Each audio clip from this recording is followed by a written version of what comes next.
बार एक स्त्री उन्हीं ऋषि के आश्रम के सामने आकर के खड़ी हो गई बारिश में, जो कह रहे थे कि इंद्रियां हमारे कंट्रोल में है। बहुत ध्यान से सुनते चलिएगा। बोल रहे थे इंद्रियां हमारे कंट्रोल में है।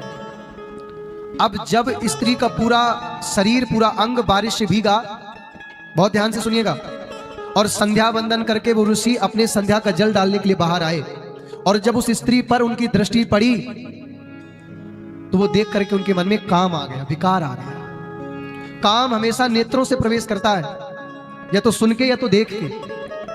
अब उन्होंने जब देखा तो दया भी आई, तो कहते बेटी देखो विकार तो मेरे मन में आ गया, लेकिन तुम कुटिया के अंदर चली जाओ। मैं कितना भी खटखटाऊं लेकिन तुम गेट मत खोलना, कितना भी मैं तुम्हें दरवाजा खटखटाऊं।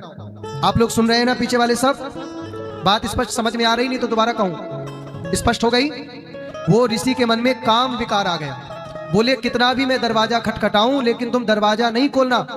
बताया नहीं कि काम आ गया, लेकिन उन्होंने जब ये बात कहा कि दरवाजा नहीं खोलना, तो इसका मतलब कि उनके मन में कोई विकार आ गया।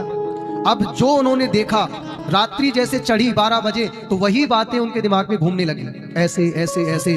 अब तो भैया लगे दरवाजा पीटने, लगे दरवाजा पीटने। जब उस कन्या ने दरवाजा नहीं खोला तो भैया ऊपर वृक्ष में चढ़ के कूद गए,